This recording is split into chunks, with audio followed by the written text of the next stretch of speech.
Welcome, everyone. My name is Richard Heideman. I have the privilege of serving as the president of the American Zionist Movement, and on behalf of Yaakov Hagoel, the vice chairman of the World Zionist Organization, we are pleased to welcome all of you to the Symposium on Anti-Zionism equals Anti-Semitism. It is so appropriate, we believe, to be addressing this issue today. Tomorrow we celebrate, as we all know, 70 years since the historic vote at the United Nations approving UN Resolution 181, that, leaving aside all of the history, rich history of the Jewish people, our rights to our ancient homeland, our right to the establishment and reestablishment of the modern state of Israel. When we look at November 29th, 1947, just years after the end of the Shoah, the United Nations convened officially right here in New York, and many of you this morning were able to be with us when Vice President Pence, at the invitation of Israeli Ambassador to the UN, Danny Danon, addressed those of us who assembled this morning in commemoration of 70 years since that historic vote. In the context of the UN having adopted the resolution called the Partition Resolution, I wish to fast forward to activities of the United Nations that have provided a basis for legitimized anti-Zionism and legitimized anti-Semitism. It was at the United Nations itself in 1975 when a resolution equating Zionism with racism was adopted. History has forgotten that. We must remember it here today, because it was an official act of the United Nations equating Zionism with racism that set the stage for the attacks upon Israel and the Jewish people from a diplomatic point of view that we have been enduring for decades. Because with the entire world assembled as the family of nations at the United Nations, to take the word racism, a criminal word, a terrible word, a humiliating word, a word that is anathema to all of us, to take the word racism and equate it with Zionism was an act of inhumanity at the United Nations. And so for those who believe that the demonization campaign, the delegitimization campaign, the boycott, divestment, and sanctions campaign against Israel and against Jewish businesses began only recently, please understand history is otherwise. And for those who believe that it is acceptable to boycott Jewish businesses, please remember that it was in 1933 when Jewish businesses were boycotted by legal acts in the Republic of Germany. It was legalized hate that began and led to the Shoah. So we gather here today in the backdrop of history to examine how is it that we, the Jewish people, have come to this point in 2017, having invested billions and billions of precious dollars in fighting anti-Semitism, in educating our young people, in standing up for the rights of Israel to defend herself. How is it that we have come to a point where some believe today anti-Semitism is more rampant than we have seen in modern time, more dangerous, more vicious than we have seen in modern time? And so in labeling, if you will, this symposium, this law and policy symposium, to be a symposium on anti-Zionism equals anti-Semitism. It's because that is what we believe we are dealing with. And we have brought together great people, great friends, each of whom are experts, to share with us their views today. We welcome each of you. I want to, at the beginning rather than at the end, express my thanks and appreciation to Yaakov Hagoel and to Raphael Cohen and everyone from the World Zionist Organization. I want to welcome the mayors of the delegation from the various cities in Israel who are here and all that are part of your delegation. I want to welcome the presidents and executive directors of many of the 25 organizations that indeed make up the American Zionist movement.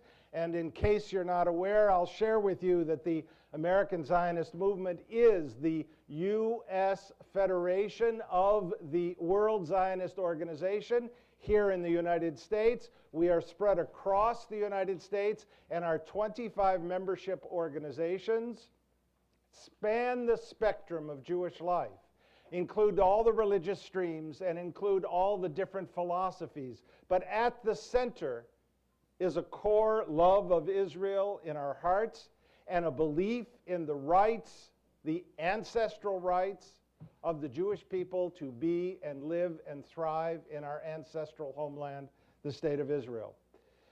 I want to pay special tribute to Herbert Bloch, the executive director, and Alicia Post, the program director, and Nirit Resnick, who's been working with us, and we very much appreciate it, and to the director emerita of the American, executive director emerita of the American Zionist movement, who served us for many, many decades and who's with us today, Karen Rubenstein. Lastly, a few housekeeping details. Although I know you all were enjoying the view, in order for you to enjoy the speakers and enjoy the interactive dialogue we're going to engage in between now and our conclusion at 4:30, we have moved the shades down. There will be speakers both in English and in Hebrew. We have simultaneous translation of both. If you did not get earphones, please pick them up right outside the door. The restrooms are all the way down and around. You can get directions if you step out. We will conclude at 4:30, immediately following closing remarks by Ambassador Stuart Eisenstadt, our dear friend who is a partner here at Covington and Burling and who arranged for our symposium to be hosted here. And we thank the law firm of Covington and Burling for being our partner. Please silence your cell phones. This session is on the record. It is being videoed, and it will be made available after the speaker's review. And lastly, we do have some handout materials that if you haven't received them, you might pick up some important fact sheets put together by the World Zionist Organization, the American Zionist Movement, and the Israel Forever Foundation regarding some talking points on issues relating to anti-Zionism equals anti-Semitism. Without further ado, let me introduce Yaakov Hagoel, the Vice Chairman of the World Zionist Organization, for greetings and remarks. Shalom lekulam. Welcome, everyone. I'm very happy to be here today on this special day.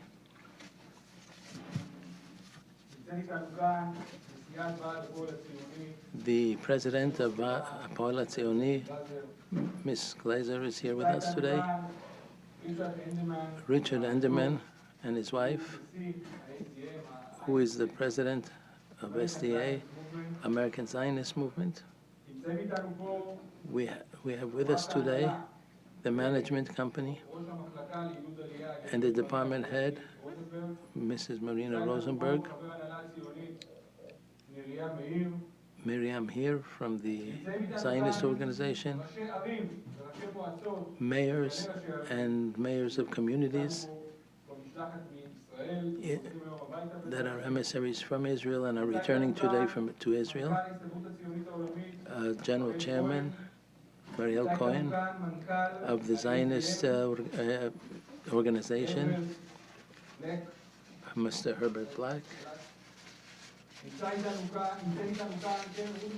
Karen Rubenstein, who was for many years the previous chairman of the AZM. We are in a period that is not simple. In the past decade, every year, there are more and more events of anti-Semitic violence from the previous year.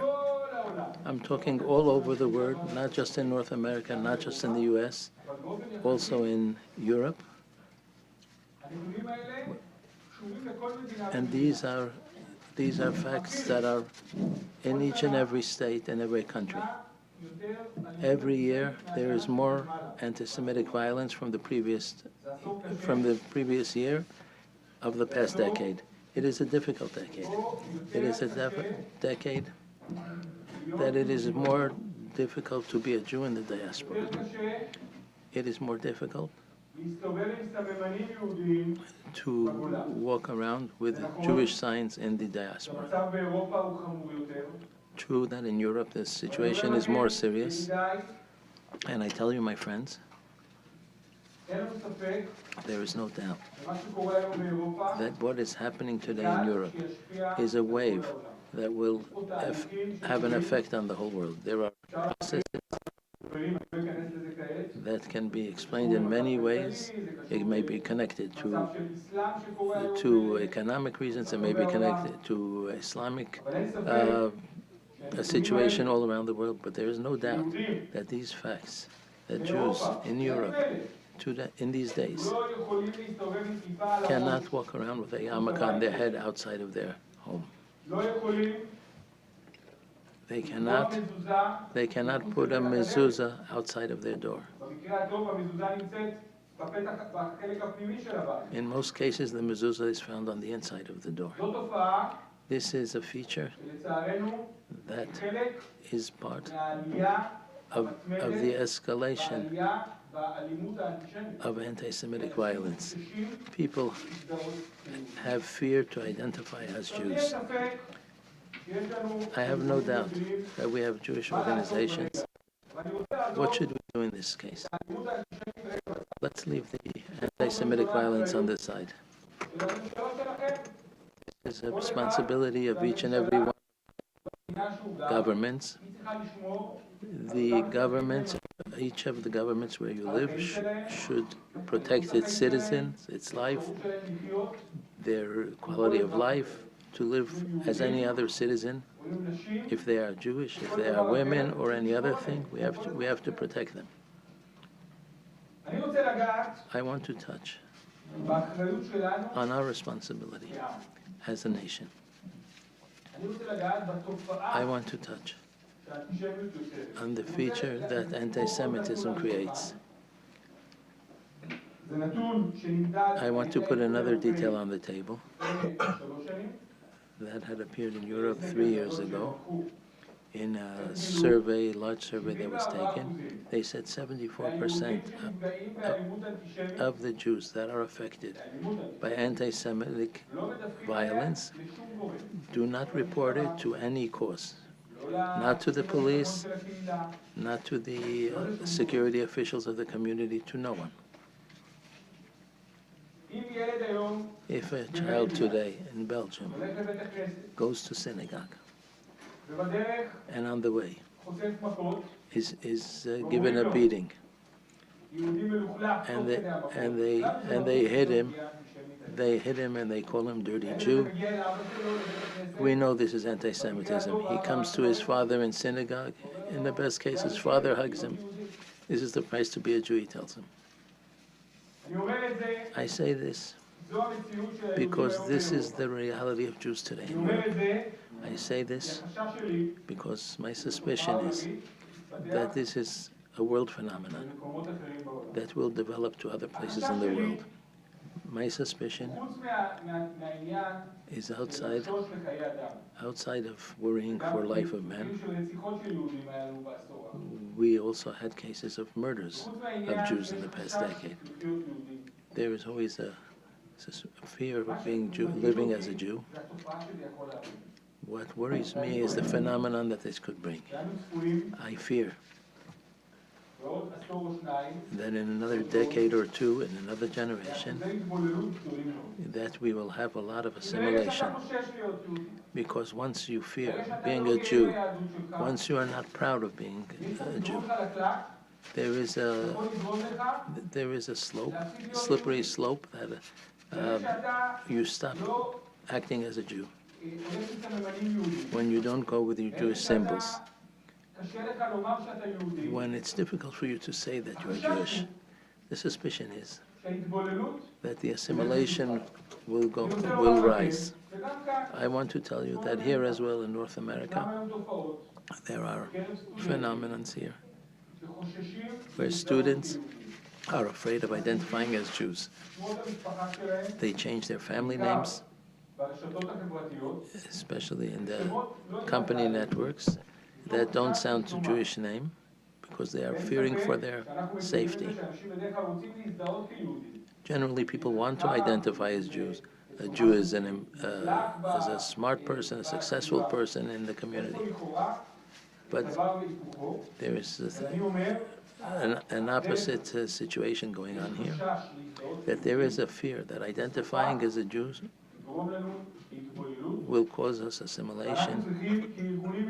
And as Jewish organizations, we must, and I'm not talking about for governments now, I'm talking about as Jewish organizations. We have to strengthen our Jewish identity. We have to strengthen Jewish values. And we must raise our Jewish pride, raise our head with Jewish pride. It may lower the level of the anti-Semitism. I want you to see, we read in the Haggadah of Passover, in every generation there are people that want to eliminate us. I have no doubt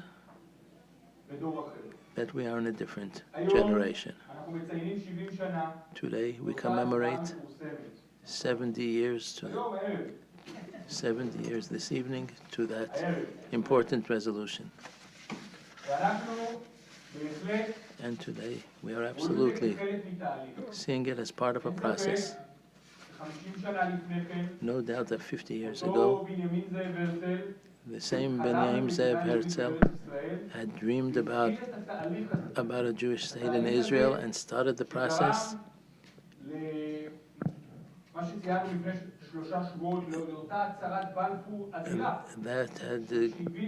that had caused the Balfour Declaration that helped create a Jewish home in Israel and caused us as Jews to work and to believe that after 2,000 years in the diaspora, it is possible. I have no doubt that this generation is a generation that will have it easier to be Jews, because there is a home, and there's no doubt that whoever lives outside of the home to live here, we respect it. We want to keep a contact with them, and we want them to come to live in Israel.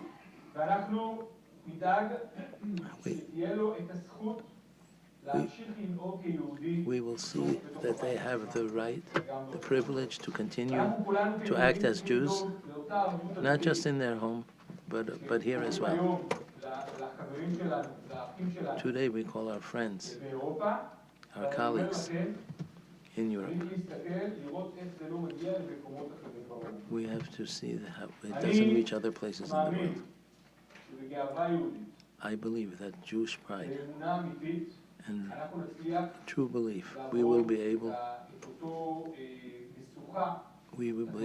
to pass this slippery slope of the anti-Semitism that has been growing in the past years. I have completed what I wanted to say.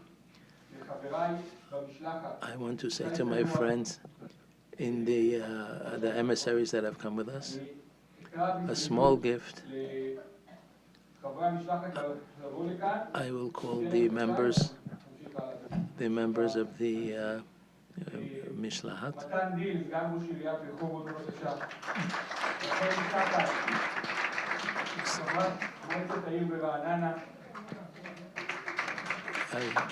Assistant Mayor of Eilat, Mayor of Ronana, Hovav Tzuberi,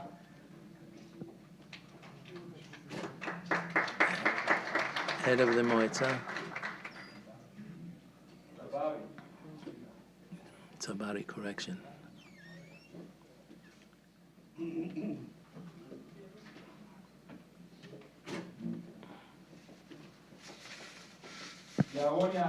Yaron Yaakov, a member of the Moetza of Kiryat Ono.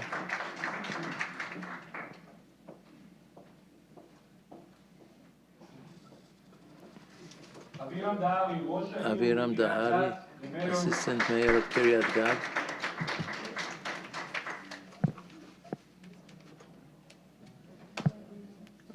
Correction, Mayor. Asaf Minzer, Head of the Moetza of Elkanah. Eli Zafrani, Member of the Moetza of Kiryat Shmone.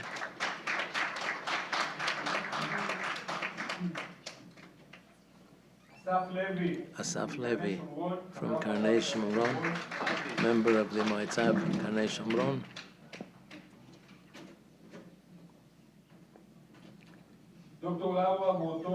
Dr. Laura Borton,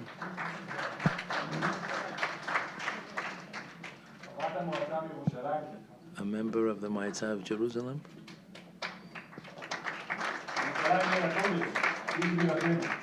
Jerusalem, our holy city, our capital. Did I forget someone? Yaela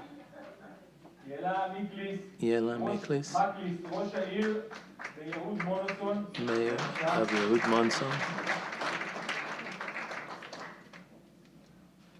Shimon Goeta, Head of the Moetza of Ma'ale Yosef. Assistant Aluf Ori Stern.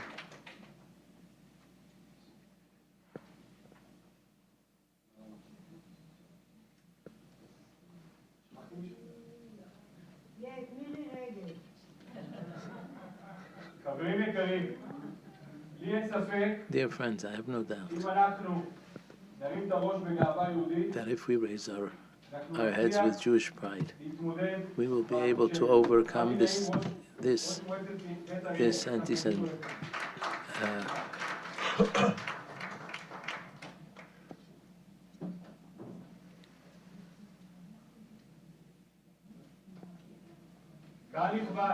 Dear, I'm happy to open these ceremonies.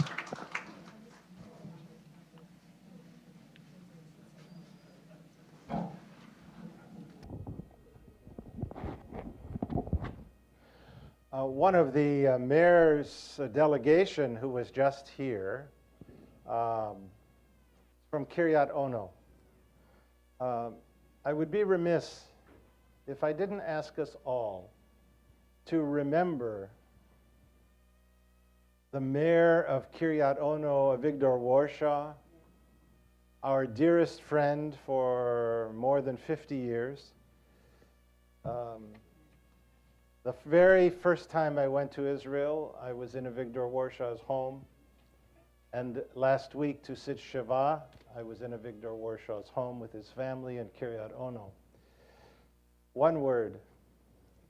When he brought the Kiryat Ono band to the White House, it was a great celebration for all of Israel and for all of the Jewish people. So to each of you mayors who serve your people in your communities, in the cities and the towns and the places all over Israel. You have built with your hands and you have built with your hearts our land for our people. We welcome you and we thank you.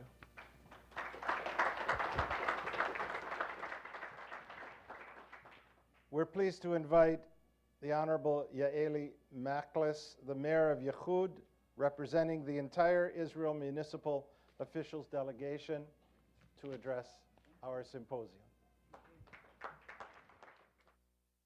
If I knew that I could speak in Hebrew, I would have slept about 2 hours more tonight. Good afternoon, everyone. First, I would like to congratulate the American Zionist movement and the World Zionist Organization and all the organizers of this event. First of all, לדבר בשבחה של אכסניה. You understand? That's a word from the Bible to thank the hosters of this wonderful event and the wonderful place and the wonderful view of Manhattan from the 43rd floor. Amazing. I would like to thank Yaakov Hagoel for the wonderful event and for the opportunity that gave us to be here in New York and to be part of this wonderful delegation and to speak here in front of you, such distinguished symposium. In the name of my friends and colleagues, the mayors of cities in Israel, deputies and members of council, I was wondering, what can I, Advocate Yaeli Maklis, Mayor of Yehud Monoson, a small town in the center of Israel with 30,000 residents, one of the 7 female mayors of 257 cities in Israel. What can I say about anti-Semitism and anti-Zionist to such notable people as those sitting here today? So I looked into my family's history and into the history of the town I represent. And it appears that, like most anyone in Israel, these are completely tied together with the impact of anti-Zionist and anti-Semitism. My grandparents made Aliyah, each at a time, to Eretz Israel. One part of the family escaping the Russian anti-Semitism of the late 19th century as part of the Biluim, farming in orchards of Jaffa and Rehovot, fighting horrible disease, returning to Europe because of those diseases, and later back to independent Israel, to which my mother came alone in the 50s, fulfilling her parents' dreams.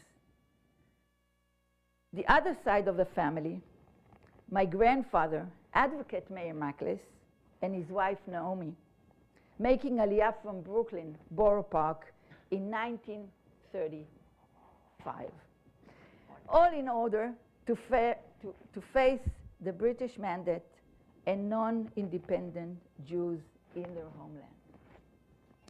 My father fought against the British mandate as a boy before establishing the State of Israel. As part of the Jewish underground movements, during the War of Independence, my father was among the first to shoot down an Egyptian combat aircraft that bombed Tel Aviv, and was one of the conquerors of our southmost frontier, the town of Eilat. He fought in 2 more major wars, or to be exact, in all the wars of Israel: Sinai Campaign, the 6-Day War, the Yom Kippur War, during which he fought in Sinai and took part in regaining it, proudly finishing his reserve service as a lieutenant colonel. I lost my beloved brother, Tzvika Yehuda Maklis, who died defending Israel independence in the First Lebanon War in 1983. Finally, my town, Yehud Monoson, where I've been mayor for 4 years by now. Yehud, as reflected by its name, dated back to our most ancient times as an independent people, and is even mentioned in the book of Joshua as one of the cities of the tribe of Dan. Modern Yehud was established as a home of many Olim, survivors of the Holocaust in Poland, from Turkey, Yemen, Morocco, Algeria, etc. The newly established home was not always warm and welcoming. Yehud faced wars and Arab terror as many cities and towns in Israel in the 50s. Yehud, which is now in the center of our state, was close to the Jordanian frontier and faced deadly Fadayun attacks. We faced terror against also during the Second Intifada, and even as recent in the operation of Protective Edge in 2014, when rockets shot at Yehud caused a semi-closure of Ben Gurion Airport in Israel for 24 hours. My parents were a very proud Israeli and taught us to be proud Israeli, proud Jews. I am proud of being Israeli, and I'm proud of being a Jew. The residents of my town are Jews, Yehudim, twice. Once as part of the people of Israel, and second as residents of the city of Yehud. As to myself, I view my service as rather a rare woman mayor, as accomplishing another part of the Zionist mission, one of the biggest challenges of our generation in stabilizing independent Zionist state and keeping it safe. The task of closure of huge gaps in the Israeli society, as particular the gap between men and women in general in Israeli society, and in particular women in the minority societies. I chair the Committee for Advance of Women and Gender Equality in the Israeli Center of Local Governments. And I'm proud to be a representative of this organization as well. As part of my position, I defined a goal of making connection with women in all sectors of the Israeli society in order to meet the challenges posed by the diversity of people and culture in the Israeli society.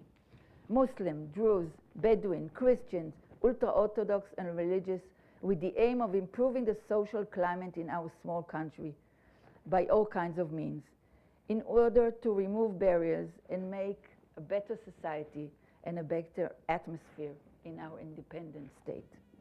This as well in my own part of modern Zionist. I feel that this is my modest contribution to this important struggle against anti-Semitism. And much of it stems from ignorance, lack of familiarity between people, stigmas, and prejudices. I finally want to say some words about the delegation. I'm part of it in this event and in the last 4 days. These are the most respected sample group of local government system of Israel today. Talented mayors, deputy mayors, and city council members. I would like to honor the members of the delegation to speak in Hebrew, with your permission. חברים שלי טובים, אבי נעים מבית אריה, חובב צברי מקריית עקרון, אבירם דהרי מקריית גת, אסף מינצר מאלקנה, מלאכי לוינגר מקריית ארבע היא חברון, שמעון גואטה ממעלה יוסף, דוד יפרח מעמק לוד, הנשים המקסימות שליוו אותם, ושאר חברי המשלחת, חברי מועצות העיר, הסגנים, ואנשי ההסתדרות הציונית שליוו אותנו. I obviously cannot mention everyone. The World Zionist Organization has made tremendous efforts to make this program most welcoming and effective, to which I thank the wonderful employees of the World Zionist Organization, and I won't mention each of them by name, but they're all here, and we thank them personally. And big thanks to Mr. Hagoel on behalf of the entire delegation. Thank you, Yaakov. We met wonderful people of the diverse local Jewish communities, and I feel that it would be fair to say that we are all returning to Israel overwhelming, enriched, and strengthened toward our local challenges. Finally, I hope that we can all pray together, as always, for the sake of the IDF soldiers, the various agents defending Jews in Israel and all around the world, and the entire Jewish people, united, diverse, but still united across both sides of the ocean. Thank you very much. Thank you very much. We now proceed to our panel of experts. Ira Forman served as the U.S. State Department Special Envoy to monitor and combat anti-Semitism. And in preparing for this symposium, we, with all due respect to all of the presenters, each and every one, as you will hear, are superb. No one is better to kick off this panel than Ira Forman, the former U.S. State Department Special Envoy to monitor and combat anti-Semitism. Ira, you can speak either from there or come up here as you prefer.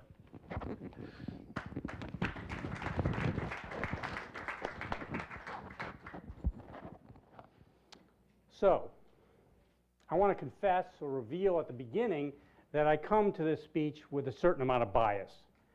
Bias is, as the special envoy to monitor and combat anti-Semitism, our role was to protect Jewish communities wherever, from whatever forms of anti-Semitism, and with any methods.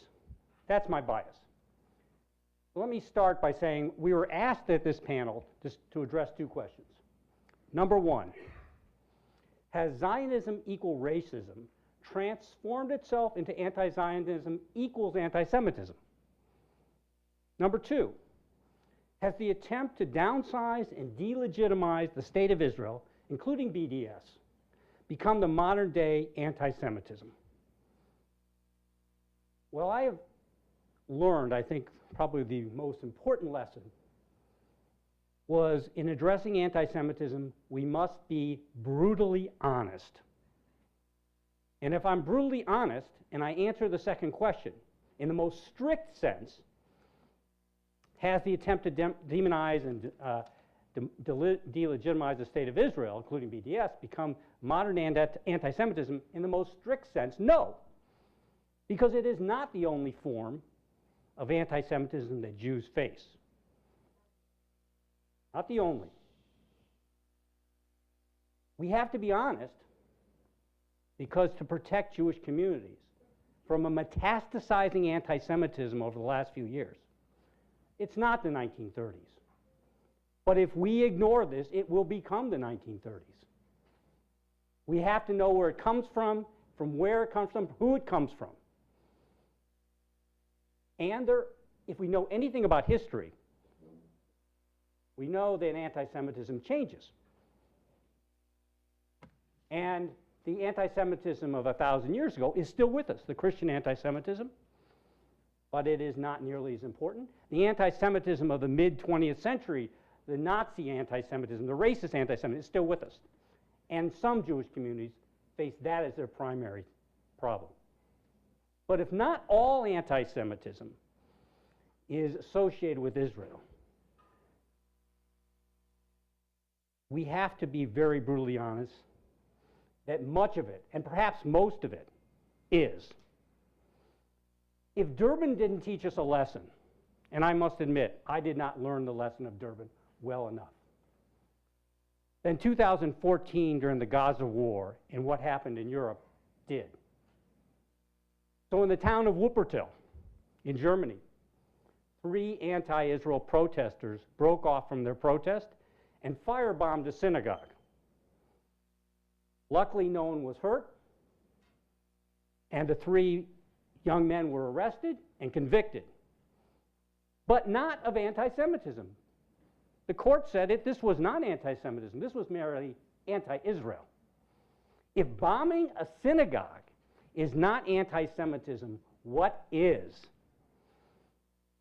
Anyone who says that criticism of Israel is never anti-Semitic is A, either ignorant of anti-Semitism or is lying to you. Now let me take one story from my time. Some of you may have heard of the organization Jewish Voices for Peace. So the State Department, since 2009 or 10, but even going back to about 2004, has defined anti-Semitism in the way much of the European Union has and Sharansky has. That delegitimizing Israel, demonizing Israel, and treating Israel with a double standard may be anti-Semitic. Probably the most important tool we had at the State Department for combating many forms, not all forms, of anti-Semitism. So in 2015, the Jewish Voice for Peace wrote the Secretary of State and myself saying, get rid of this definition because it hinders free speech and it harasses Palestinian activists. Well, I was proud to say that the department answered, no, we will not. That this has nothing to do with free speech. In the United States, of course, one can say the most odious things about Jews or anybody else, and one is not arrested or put in jail or fined. We have no hate speech laws for all intents and purposes. I know many people don't like that. But in the United States, that's the way it is. And we said no. A few weeks later, I got a Jewish Voice for Peace flyer from the West Coast. And it said, State Department's definition allows State Department officials to harass Palestinian activists. So I called up my interlocutor with the JVP, and I said, you have 2 choices from my perspective. I couldn't order him. You have 2 choices. 1, you can show me where the State Department harasses anybody and Palestinian activists, or 2, you can take down and revoke the flyer. 2 weeks later, they told me they revoked the flyer. Now, whether they really did, I don't know. How do we move forward? In the United States, free speech is a permanent, or I don't know permanent, but it is what it is. I happen to believe we can combat anti-Semitism quite effectively with our free speech. In the United States, anti-Semitism is a growing problem, but I will tell you, I do not think still it's anything like anti-Semitism anywhere else. And as I said, we have total free speech. You can say anything. But we have a weapon that almost no one else has. Because when you say Jews to the gas in this country, the civil society, not Jews, Christian clergy, even Muslim clergy, NGOs, civic leaders, business leaders call you out. You pay a huge social cost. You can say it, but like the town in Montana said to neo-Nazis, you are not part of our community. That is a powerful weapon. And at the State Department, we've been asking other countries in Europe and other places to adopt this working definition of anti-Semitism, which defines where certain types of criticisms of Israel may be anti-Semitic. But that's not enough, because just because a country, and many countries are beginning to adopt the working definition, we need to get down to civil society everywhere to have people understand this is a type of anti-Semitism, and it can be a deadly type of anti-Semitism, and it's not about just the Jews, it's about your democratic society. So our job is pretty clear. It's not just at the top, but it's at the grassroots. Let me just end by saying we are not going to end anti-Semitism. Not in our lifetimes, not in our children's lifetimes, not in our great-great-great-grandchildren's lifetimes. Doesn't take a rocket scientist to say this. It's been around for at least 2 millennia, maybe more, and it will be around for centuries to come. That is not to say we don't have a job to do, and it's not to be pessimistic. The analogy, the metaphor I use, it's like a faucet. We can't turn the faucet off, but we sure as heck can turn it down, and that's our job in the coming years. Thank you. Ira, thank you very much. We're now pleased to invite Kenneth Jacobson, the Deputy National Director of the Anti-Defamation League, to address our symposium.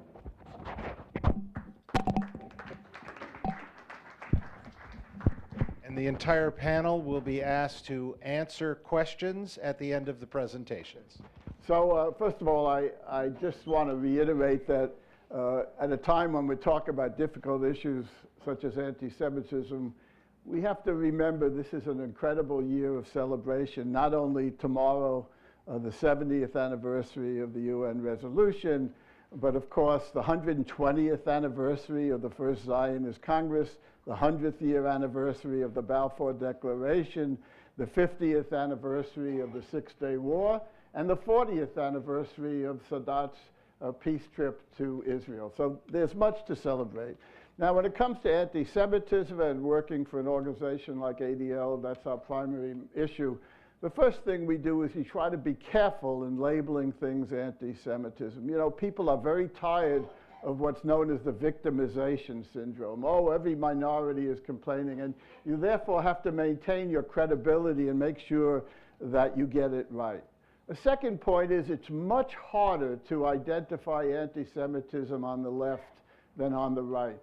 The right is very blatant about its racist forms of anti-Semitism. The left always couches it in human rights and social justice terms. I just read the new volume that JVP put out of all subjects, a book on anti-Semitism. And the basic idea behind it is that it's impossible for the left in its criticism of Israel to be anti-Semitic because all they're talking about are human rights violations and social injustices.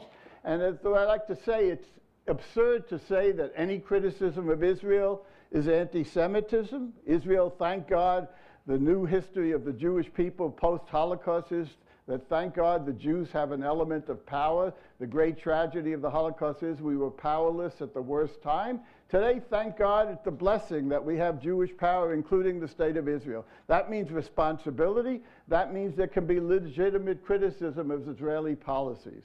But it is just as absurd to say that any criticism of Israel can never be anti-Semitism, and that's what the left posits, and that's absurd. And our task is to make the proper distinctions. When is it legitimate criticism? When is it not? And of course, Natan Sharansky has been extremely helpful in this regard. And what the left often does, and again, the JVP was a classic in this volume, was that they conflate all kinds of things about Israel. And there's no doubt there is a thing as legitimate criticism, but they throw everything into the same basket. And so when they deny the fundamental right of the Jewish state to exist, or insist that there was original sin in the creation of Israel because it's fundamentally racist, that they throw into the simple category of anti-Semitism. And I would say there's a direct line from Zionism is Racism of 1975 to the Durban Conference of 2001 to what we're seeing today. And two characteristics for me are terribly important about it. One, though it's never stated, so much of this inherently denies the 3,000-year connection of the Jewish people to the land of Israel. Underlying, after all, how do you call this liberation movement of the Jewish people racism? You do so because you deny the whole history of the Jewish people. This is just another colonialist group coming back to the Middle East. And there's something fundamentally anti-Semitic in denying the Jewish narrative for 3,000 years. And the other element is there's an element of classic anti-Semitism. Much as we talk about the old and the new anti-Semitism, there's a classic anti-Semitism which the left never acknowledges. They see anti-Semitism only in racist terms. And the truth is, anyone who studied the history of anti-Semitism knows that racism was a modern and pernicious form of but that there were all kinds of forms of anti-Semitism. And the notion of Jews being demons, which came out of the Middle Ages and all-powerful and poisonous, preceded the racial anti-Semitism. And the truth is, the Zionist racism resolution, the Durban Conference, today's anti-Zionism all demonize the Jewish people through the state of Israel. So in many ways, I think this distinction between the old anti-Semitism and the new is kind of artificial. And our job is to make those distinctions and speak with credibility. On the BDS movement, I love to tell the following story. A few years ago, you may have seen it, there was an op-ed piece in the Washington Post by two Jewish professors with the title, "As Lifelong Zionists, Why We Support the Boycott of Israel." And it was a disturbing piece to respond to it. A week later, Omar Barghouti, who is known as the founder of the BDS movement, writes a piece about that article. And I was fascinated to look at it. He begins, the first line was to say, "Right on, fellas, for what you did." The rest of his article condemned that piece by these two Zionists, self-defined Zionists. Why did he condemn it? Because they accept the legitimacy, he argued, of the racialist, Zionist, colonialist state. And that's the point. BDS at its core is anti-Semitic. It doesn't mean that everyone who follows BDS is anti-Semitic, and from a tactical point of view, it's not very smart to accuse anyone on campus, for example, who supports BDS to be anti-Semitic, because you simply lose them. But what you do have to point out, do you know what you're supporting? You're supporting a concept that fundamentally is anti-Semitic at its core in all the ways that we do it. And so if we can make those distinctions, I think we can begin to win over, because the truth is, why do we talk about BDS? It's not that a single university has passed an actual BDS. It's because the students are involved, and there are many students on campus who are isolating Jewish students, and a lot of times they're ignorant of what the BDS movement is about. I'll just finish with two other points. One is the free speech argument about all of it, and Ira aptly pointed out that America, as opposed to Europe, makes a firm distinction between hate crimes and hate speech. But the truth is, we need to be stronger in getting university presidents to use their free speech. When I hear a university president defending an anti-Semitic, essentially movement like BDS by saying free speech, I say yes, they have a right to do this, as hateful as it is, but you have a right and an obligation as president of your university to use your platform to make clear what it is you say. And when I hear a university says, "I can't get involved," that to me is where the danger point lies. And the last point I would make is, in all of this, there are two parallel tracks going on. And we all end up sometimes thinking of one or the other when they're both happening at the same time. On the one hand, we see a lot more BDS activity on many campuses, and it makes us feel like we're losing control of it. But the truth is, at the same time, we're winning many victories. The truth is, the BDS movement has not succeeded in actual boycotts. They have tried to hurt the reputation of the State of Israel, but Israel is proceeding afoot. And in this year of celebration, while I want us to be alert to the threats of BDS and more that we all have to do about it, I think we should never forget that even this movement itself, with all the attention it's getting, is not stopping the forward progress of Zionism in the State of Israel. Thank you. Kenneth, thank you very much. I'm pleased to introduce Betty Ehrenberg, the Executive Director of the World Jewish Congress American Section, as our next expert. First of all, I agree with everything the two previous speakers said. I'd like to just elaborate a little bit. I think there's going to be something of an overlap between what it is everybody wants to say, because we're really all looking at the same problems. Let me first again thank Richard Heideman and Herbert Block and Alicia for putting together this beautiful event, this important event, which I think is very fitting, because we've just finished this morning celebrating the anniversary of the vote at the United Nations, and I have to say, I hope many of you were there. The film they showed of the actual vote from that time, as every country's vote was called off, my heart stopped, and I teared up, and I noticed that there was not a pin, you couldn't hear a pin drop in the house. And it was very, very emotional, and of course, by the end, when it was passed, everybody applauded as if we were right there. And it is very important to remember that, especially when we look at some of the negative things that are happening. It is important, as Kenny said, to remember all of that. So it's only right that we speak about today a deeply disturbing problem that despite the fact that Jews today live in freedom in the Jewish state and in many democracies around the world, especially here in this, what I call a Ziesengalus, we are faced with the specter of anti-Semitism that we thought would never reappear. 75 years ago, a free Europe was devoured by a dictatorship and a conflagration that left it in ashes, with 6 million Jews who perished at the hands of fascism. And now, as we have begun the second decade of the 21st century, we sadly find it necessary to continue to teach over and over again the lessons of the past so that next generations will not make the same tragic mistakes. We never thought we would see the likes of anti-Semitism again. We thought mankind would forever be ashamed to own up to such a base hatred. But we see it rise again in many regions around the world, and I agree with Dr. Hagoel, who said that it is a wave that can devour the world, influence the world, I think he said, including our own country, as Ira described. It is not only the anti-Semitism targeted at groups of Jews or at individual Jews, but anti-Semitism against the collective Jew, the state of Israel, which is what we began to see snowball at Durban.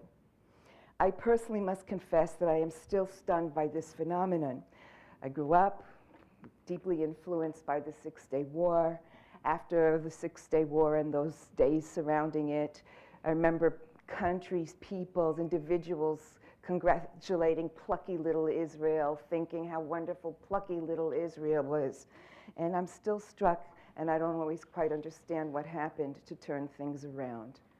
And I am still astonished that we have to get together today to discuss at a meeting like this problem.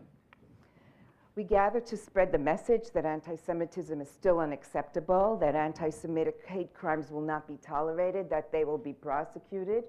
It is true that like in Germany, as Ira discussed, we saw it in France after Ilan Halimi, that we saw that not necessarily do other countries have hate crimes on the books like we do, not necessarily in other countries do they know how to prosecute hate crimes.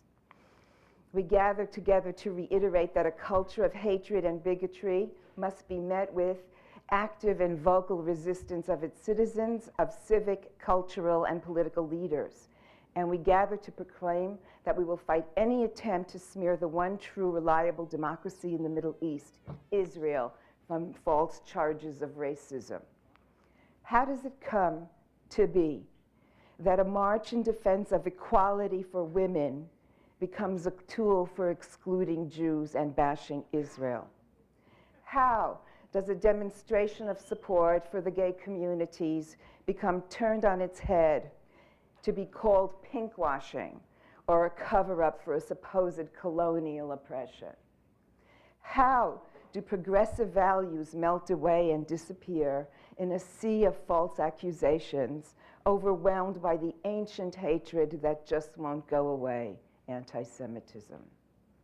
It starts with some of the groups mentioned here, with anti-Zionist anti-Semites, let's call it that way, anti-Zionist anti-Semites, who are bent on the destruction and eradication of Israel. A group that disguises itself as peace-seeking forges a common cause with a progressive group that has nothing to do with it, attends its marches and demonstrations, and distributes its materials. When a group such as Students for Justice in Palestine, which is not really about justice, they're also not really students, but a lot of adult provocateurs who come on campus and make trouble, or Jewish Voices for Peace, whose activities, as you heard, fly in the face of peace, form their own demonstrations, they demand and receive support from the other groups in return. And that is how you wind up with a march for women's rights, with participants shouting anti-Israel epithets, or an organization in support of African Americans or LGBTQs demanding to exclude Jews. It is how you get a Linda Sarsour, a supporter of BDS who defends terrorists and charges that feminists cannot be Zionists, to receive an award from a prominent liberal publication for women read by millions, or a platform at a progressive, prestigious institution of higher education. This incredible situation, with Israel and Jews coming under attack from the very left, has now presented us with a new fearsome reality. That is, that we are now being squeezed between them and the very right, which is again showing its fangs.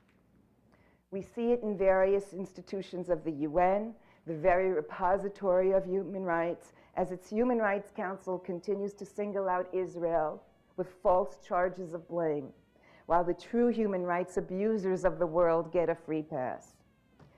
Of all the refugees that have sought security in a cold world, the UN only sees the Palestinians as deserving of their own committees and structures, to the neglect and detriment of the rights of many other unfortunates. And the UN agency, designated to preserve history and culture, manifests the totally absurd erasure of history by designating Jewish holy sites as Islamic sites only, with only Arabic names, and not with Jewish or Christian identities. I think the snakes are coming out.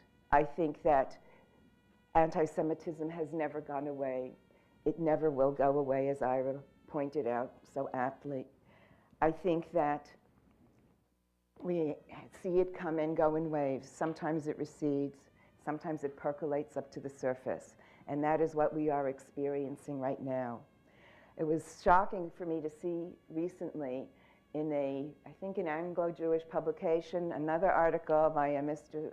Walt, half of Walt and Mearsheimer, who had decided we were right.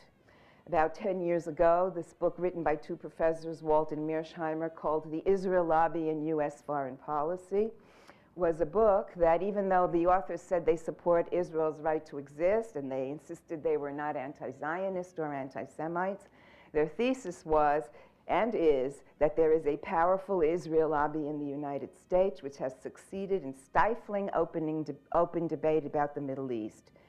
And while defending the rights of Americans to lobby, they still call it the Israel lobby, which they accuse of using devious and extreme tactics in order to make sure that those who don't agree with them are silent. I have to tell you, the snakes are out. If the idea of people who love Israel, who come to the fore and defend Israel vocally, who exercise their Constitution-given right to advocate in the halls of power and political power on behalf of the state of Israel, are trying to silence their opponents, let me tell you that this movement has failed lousily. We have not silenced our opponents. They are more vocal than ever in every area that we can think of, in the political, in the cultural, and in the academic. And I think it is time to stand up, to open our mouths, to do whatever it is we can. Just one more word about how we go about doing this, because we need to go about doing it. There are those of us who are very good at being vocal and out there and shouting in the public square. There are those of us who are not so good at that, but are very good at behind the scenes, being able to influence, being able to talk to people, being able to make our marks quietly. Rav Soloveitchik talked about this with about Mordechai and Esther in the context of Purim.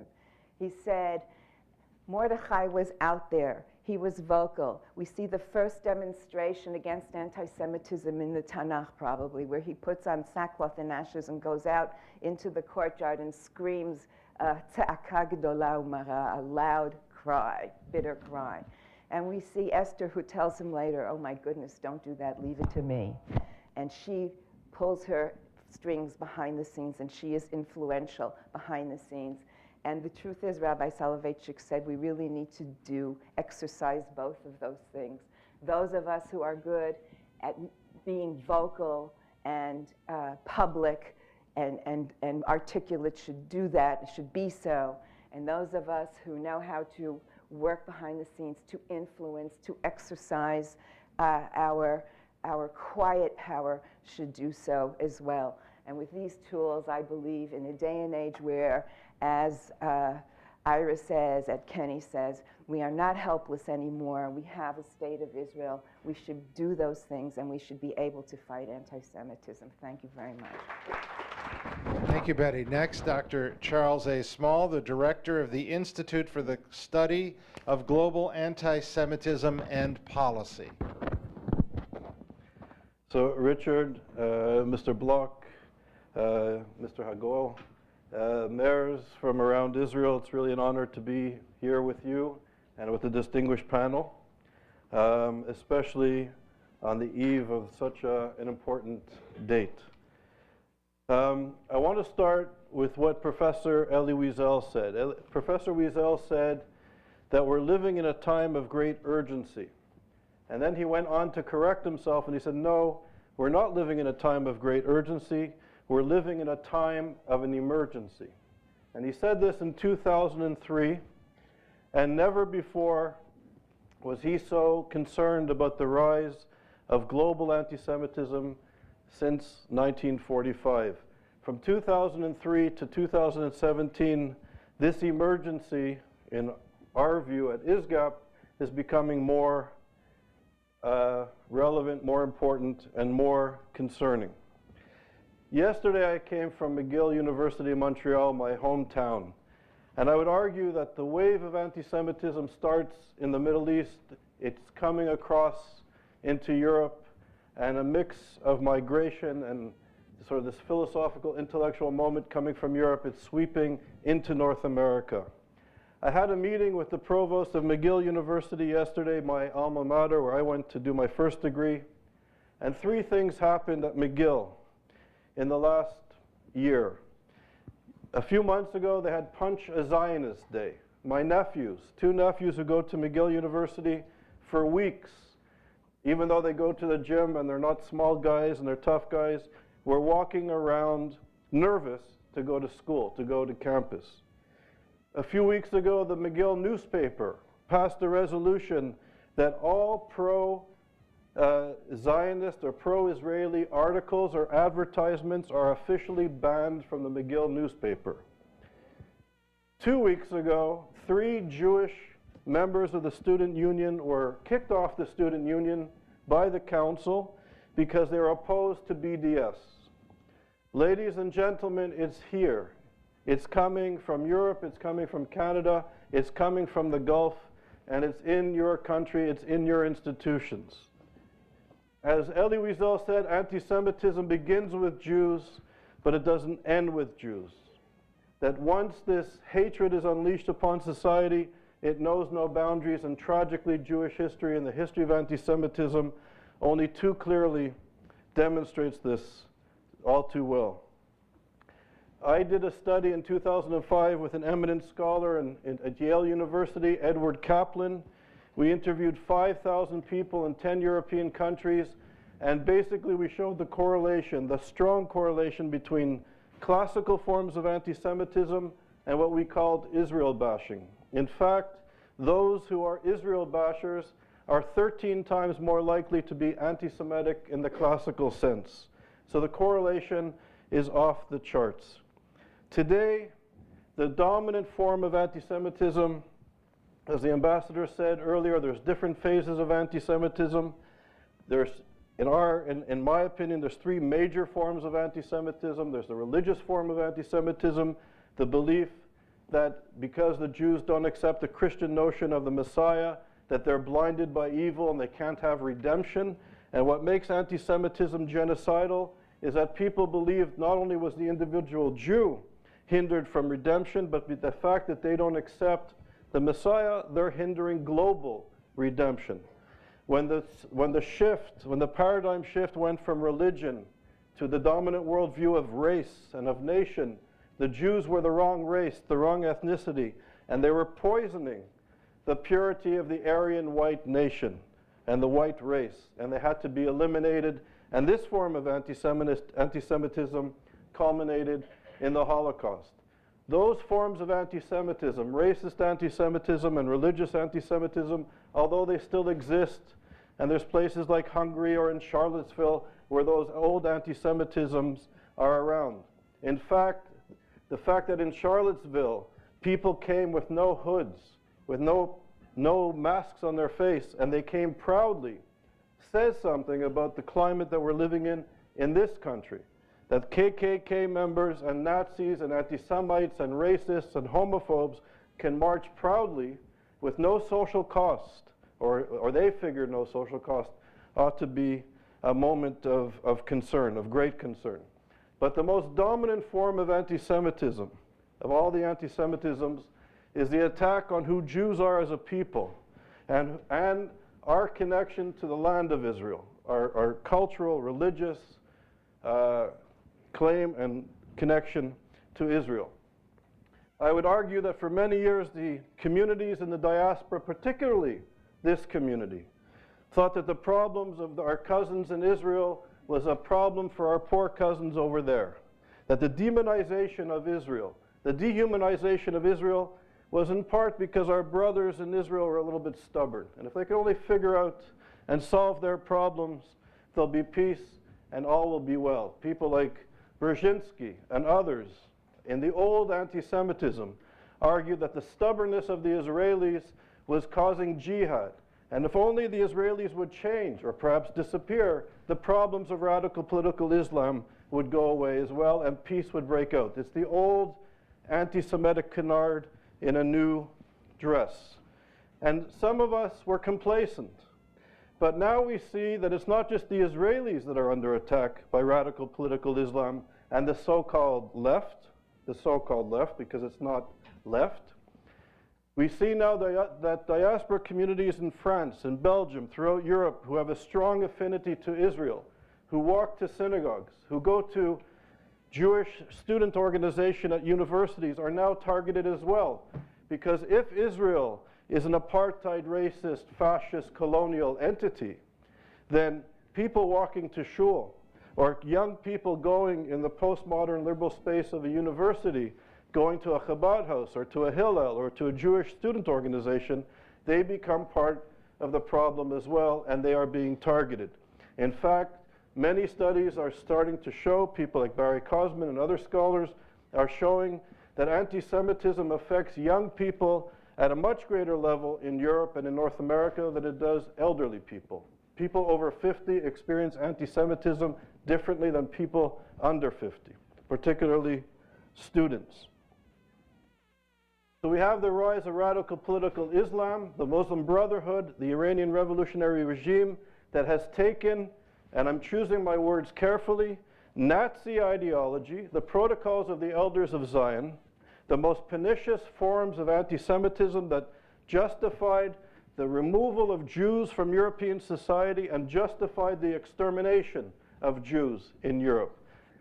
Political Islam takes this at its core ideology, and we in the West, particularly in North America, do not pay enough attention to ideology. Ideology is very important, particularly in this war against the Jewish people.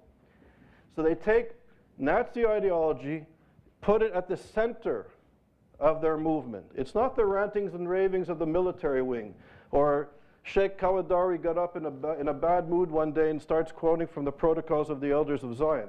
This is their core ideology. And we in this country, for all sorts of reasons, have put this issue to a side. For political, for geostrategical reasons, we put this to the side. But Emanuel Levinas, the great Jewish professor who took Talmudic text and brought it to the university, teaches us that we become human the instant we see our face in the face of the other. This is Talmudic Jewish learning. We're all created in the image of God. We become human when we see our face in the face of the other. Levinas teaches us that any political movement that cannot see all human beings as human, as created in the image of God, there is no negotiation with them. You have to struggle with them, to destroy them at all levels, including ideologically. Yosef Kawadari, the head of the Muslim Brotherhood, the founder of Islamic Studies at Oxford University, sat on the board of trustees of the first group of trustees at Oxford University, the Muslim Brotherhood starting at Oxford University, Islamic Studies. He calls for all believers to complete the work of Hitler. Oxford University, the Muslim Brotherhood, Qatar. We know that the relations that we have with Qatar, how much money from Qatar, from Saudi Arabia, from Iran is coming into our institutions, into the best universities of the United States of America, into the best media outlets in the United States of America. What is the impact on the institutions that safeguard, that are the key to safeguarding democratic societies, that are being bought and are being sold to people with an ideology that thinks that Jews emanate from the urines of donkeys, that we emanate from apes and pigs, that women are of a lower citizenship than men, that gay people should be killed, that Jews must be annihilated by true believers. What happens when we have sold these institutions to these type of people with these type of ideologies? For 2 pieces of silver, what is happening, not just in Europe, not just in Syria and Iraq, 600,000 dead, 14 million refugees. And what are we doing? What are we doing here?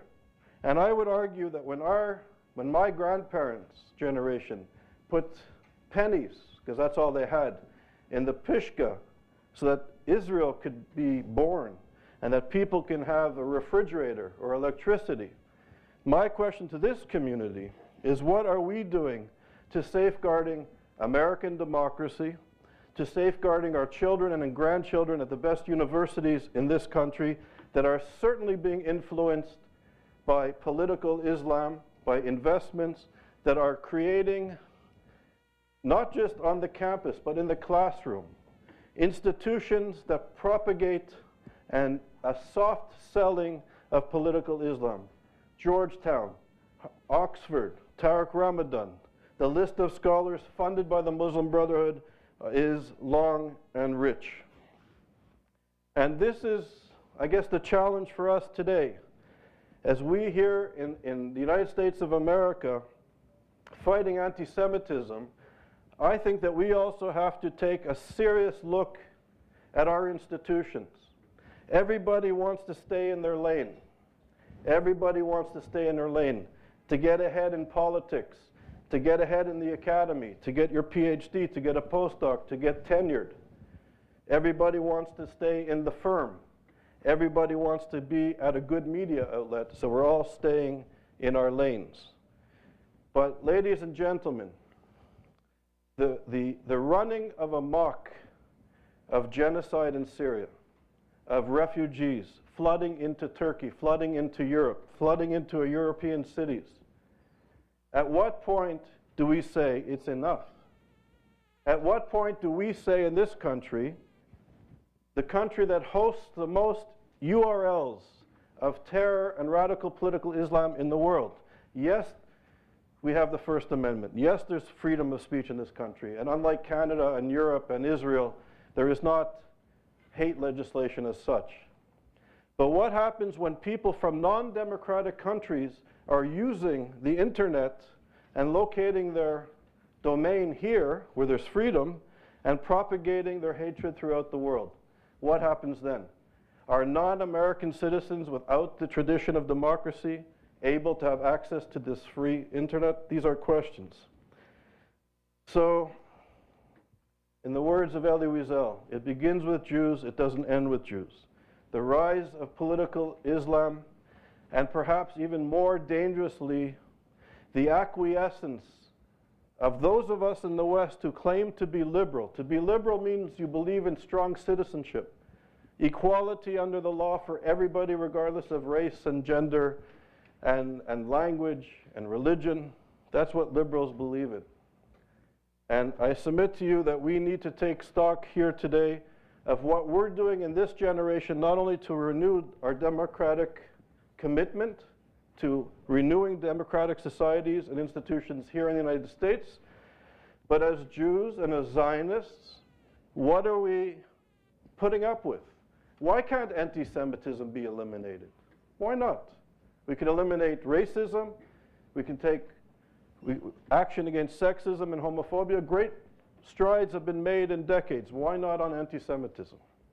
Why do we have to limit ourselves? Let's end anti-Semitism, and let's renew our commitment in this generation of Israel, who is surrounded by a catastrophe of failing states and of an ideology that is diametrically opposed to everything that a liberal democratic society believes in.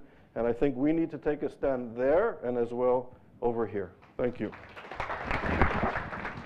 Yossie Hollander describes himself as a philanthropist and activist, but I wish to add, Yossie Hollander is one of the original visionary social entrepreneurs, successful in Israel, successful in the United States, a child of survivors. He has dedicated himself to not just teaching the next generation, but to teaching our current generation how we not only can, but must do better with our resources and with our focused attention as we address challenges that not only our young people are facing, but that we in communities, Jewish communities across the world are facing. Please welcome Yossie Hollander.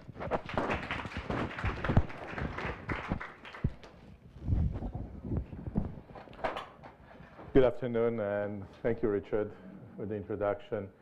Thanks, everybody, for coming. I have a list of things that worry me. There are certain things that don't worry me. I'm not worried about the extreme left anti-Semitism. It was always there. 100 and something years, the extreme left in Europe especially was always anti-Semitic. I'm also not worried from the little rise or spikes of extreme right anti-Semitism, the one like we've seen in Charlottesville. They're not dangerous to us. They've been ostracized all over the place, especially in the US, but in many other places. Yeah, we can see some countries where they're rising, but they are not presenting any real danger to the world Jewish population.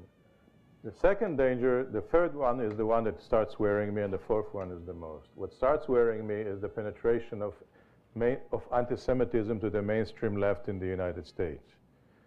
Because that, in 8 years, and 4 or 8 years, could generate an anti-Semitic president. And that's a real danger.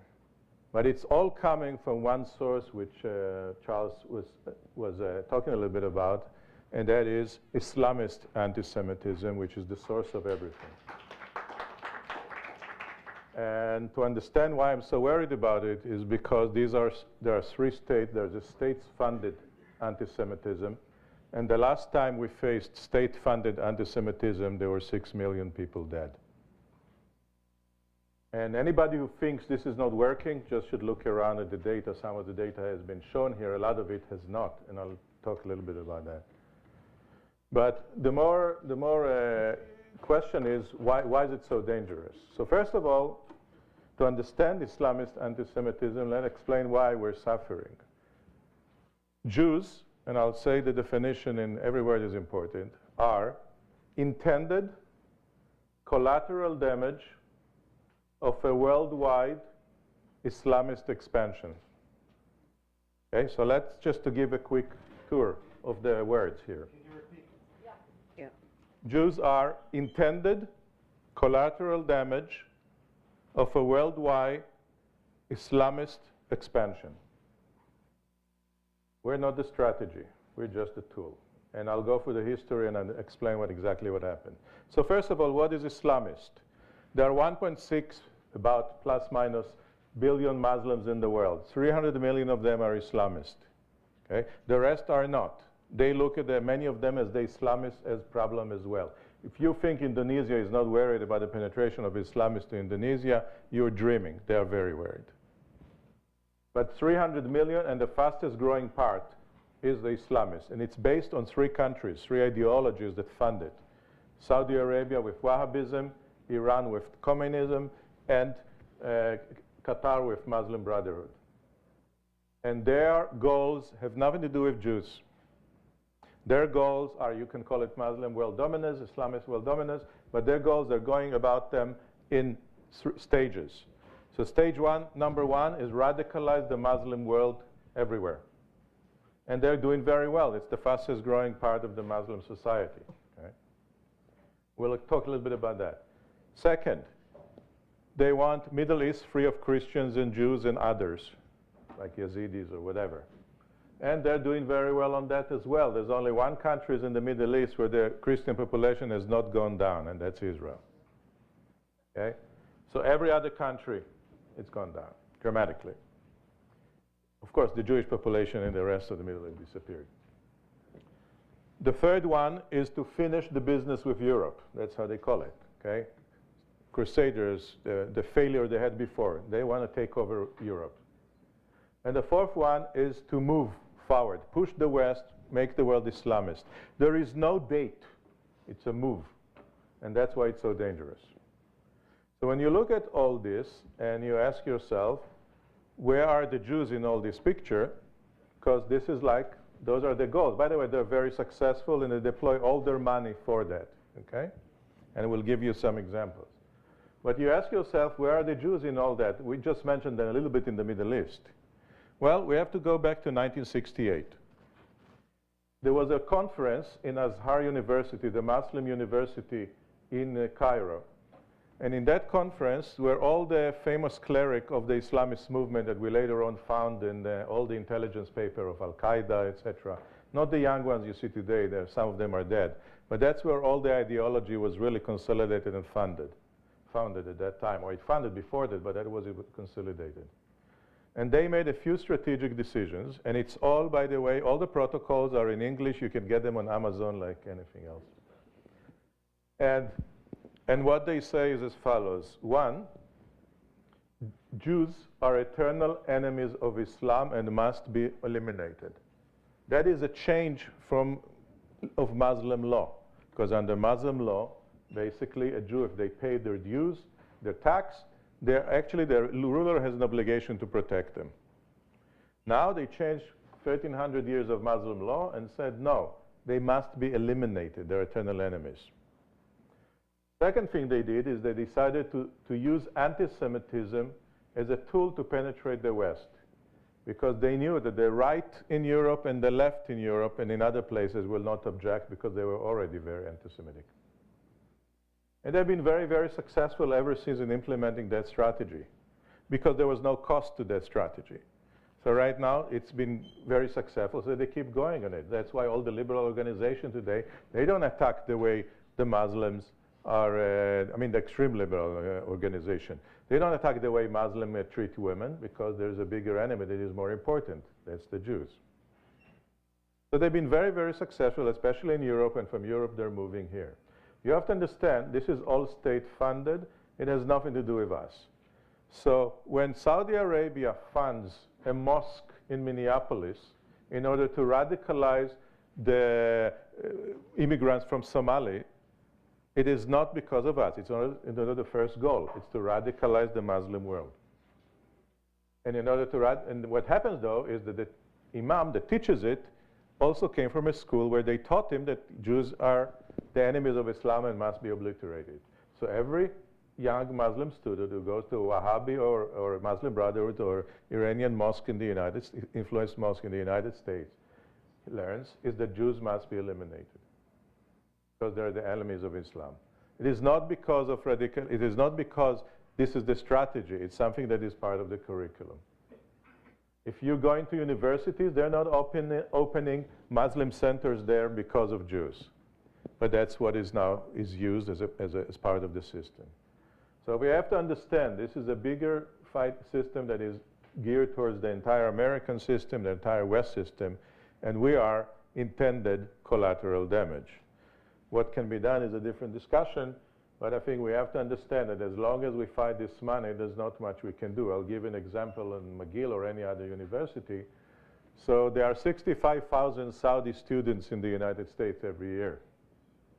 That's worth about $5 billion in just fees, tuition fees to universities, probably more like 10 because it's unrestricted. So if you think that the chancellor or president of UCLA, when they have some anti-Semitic issues, is concerned about what the repercussion, he is not. He's concerned about what if all the Saudi and other students leave. That's $100 or $200 million a year he doesn't have. So we have to start thinking about it in terms of a bigger and bigger war, and really stop wasting our time and money on the old Christianity racist-based anti-Semitism, which is so used to jump up and down when it comes around. There is one major enemy, and if we stop that major enemy, the rest will go back to the resting place. Thank you. Yossie, thank you for those pointed remarks. Marlene Post is the past president of Hadassah and vice president of the American Zionist Movement. I will tell you, in asking Marlene to be our last presenter before questions, I selected Marlene because we have worked together at the UN Forum, the UN Conference on Women in Nairobi, and the UN Durban Conference, where the Conference on Women was called to assess and appraise the status of women in the world, and it became all about hating Israel and Jews. And the Durban Conference was supposed to be a conference about racism, to defeat racism, and it became all about accusing Israel of being an apartheid, racist, criminal state. Nobody in the American Jewish community has stood stronger on these issues than Marlene Post.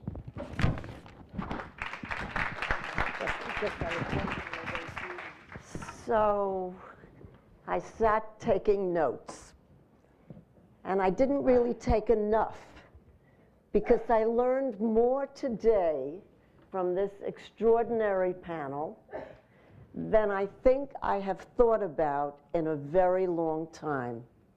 And I dare say that everyone in this room sleeps pretty well at night and doesn't stay awake with the issues that are directly affecting us as a people. I recognize a lot of faces in this room, and I know how many of you are concerned. So rather than spend my time talking about the issue, I would like to hear your questions, but more importantly, I would like to hear who said solutions. Raise your hand. Very smart woman sitting over here who said solutions. Are there any solutions? That's the question. We all know we're supposed to educate our children better. We all know that they go off to school, and we hope that they are in situations where we can be guiding and helpful. We all know that this is a big, serious issue, not just for today, but for the future as well. So the question I have for all of you, if there are any questions, we'll hear them, but how about spending a little time on what you think might be some of the solutions? I have to say, and I wrote down circles around his name, Dr. Charles Small, you probably scared me the most, because some of the issues that you raised, I said, well, so what do we do about it? What do we do about the issue of anti-Semitism? Welcome to the conference. Which is worldwide, and yet we sit here in America and we sit in Israel concerned about our local country's issues and never worried about what is the future of the Jewish people. So with that, I want you all to start thinking because I am going to sit down. Can I answer, you know, okay. Okay, so we do have a few questions. There's a lady in the far right in the back. Would you stand up? No, it's you. Okay. I didn't even know you'd be here today. So it's, I really, happen to know her, so I'm sort of a little partial. So I think you might get emails from me at 2 a.m. So I am worried and not sleeping. And Charles Small, I'm so grateful that these topics finally are being raised by a conference with the word Jewish or Israel or whatever in the title, because for so many years I've attended conference after conference after conference on this topic, and Islam has not been addressed. So whenever I get into a discussion about the problems that many of us have with the next generation, I've basically told, just don't talk about it. That's the only way you're going to get along with family, with friends. Just don't talk about it. So I think one question, there has to be a way to talk about it, and rather than just eliminating it from family dialogue or friend dialogue. But it is so serious, and Islamic extremism is at the core. Thank you. Who else would like to? I'm going to switch around the room so that we get enough people. Hi. Wait. Okay. And then I'll come here. First of all, I think it's the ultimate oxymoron that we are sitting in the New York Times building talking about anti-Semites. Very good point. That is,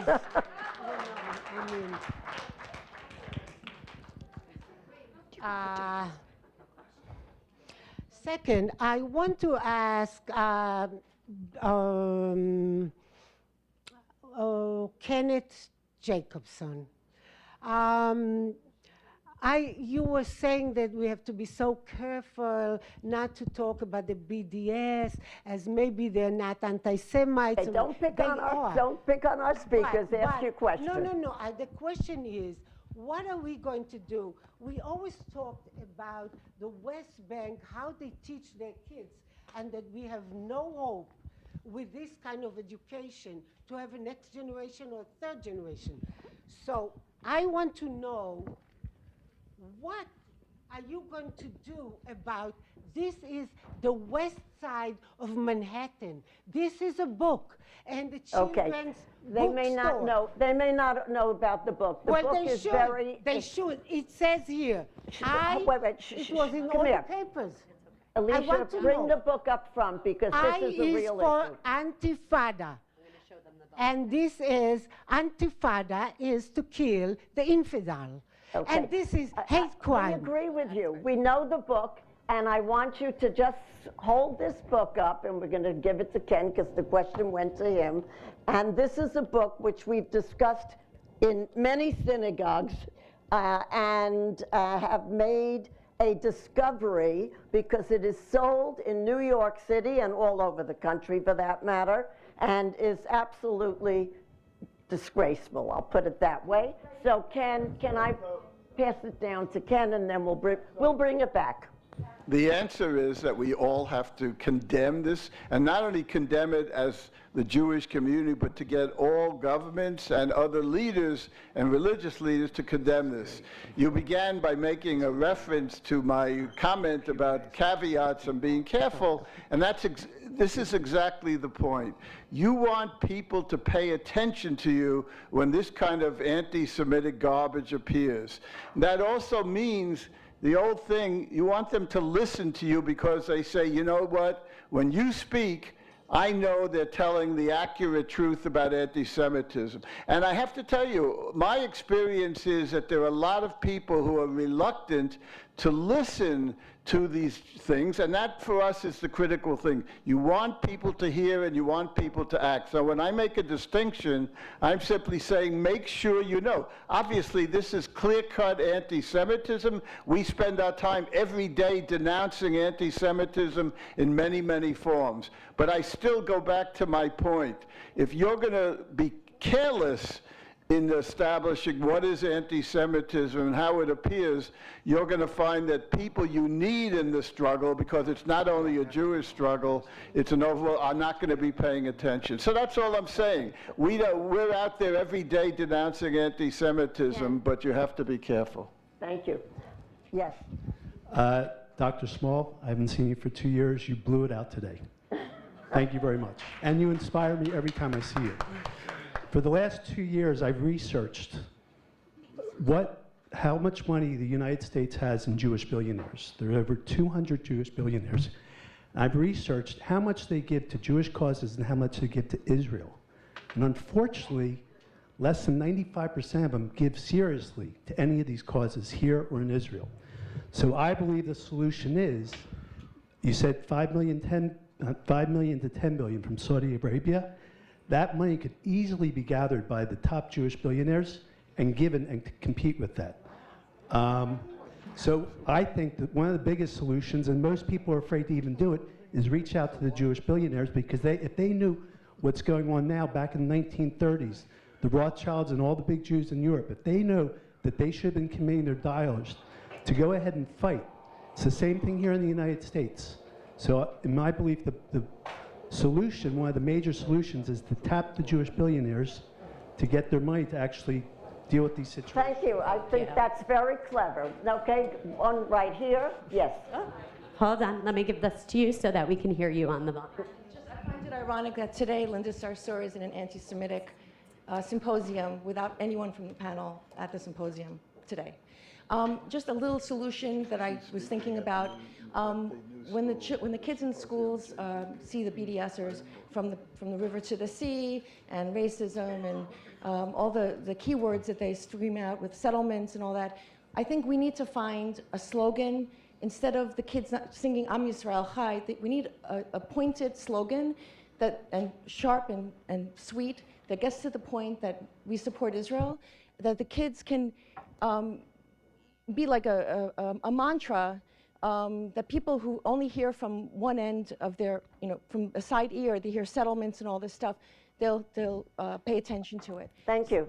Thank you very much. The man right now, Alicia, that gentleman, and then I'll go over here. Thank you for the panelists. I'm coming back. Thank you for the panelists. Emmanuel Aronson is my name. And I would like to ask the panelists and the crowd here if they know anybody who needs an asset of somebody who initiated the International Memorial Day to the Holocaust, made 30 films about it, and organized young Germans to fight anti-Semitism in Germany and Europe. So I'm here. I did all of that. If anybody needs. Thank you very much. Thank you.